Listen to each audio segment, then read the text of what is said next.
సొంత పార్టీ నాయకులను నాగర్ కర్నూలు ఎమ్మెల్యే కూచుకుల రాజేష్ రెడ్డి హెచ్చరించారు.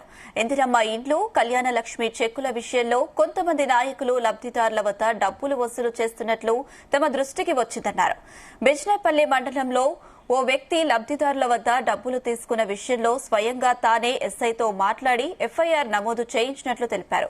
లబ్దిదారులకు వచ్చేది ₹1,00,000, అందులో నుంచి 20,000 నుంచి 30,000 రూపాయలు దళారులకు ఇస్తే వాళ్లకు మిగిలేది ఏంటని ఆగ్రహం వ్యక్తం చేశారు. ఎవరైనా దళారులు డబ్బులు డిమాండ్ చేస్తే తనకి తెలపాలని, వారిపై కఠిన చర్యలు తీసుకుంటానని ఎమ్మెల్యే హామీ ఇచ్చారు. ఇకపై తన సన్నిహితులైనా ఎంతటి వారైనా వదిలిపెట్టనని మరోసారి రాజేష్ రెడ్డి హెచ్చరించారు.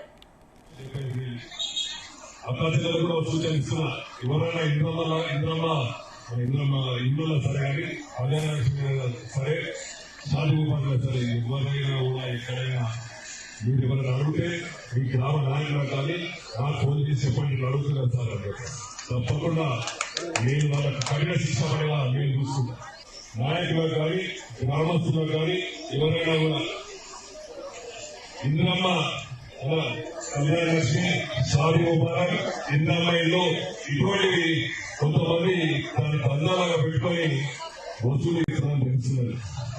ఇదే బిందపల్లి మండలంలో ఇప్పుడే నాకు ఎస్ఐ గారు చెప్పడం జరిగింది. ఒకటి అటువంటి చేసిన పనికి ఆల్రెడీ ఎఫ్ఐఆర్ తయారైంది. కాబట్టి మీరు చెప్తున్నా మళ్ళీ నేను నా సమయంలో సరే మళ్ళీ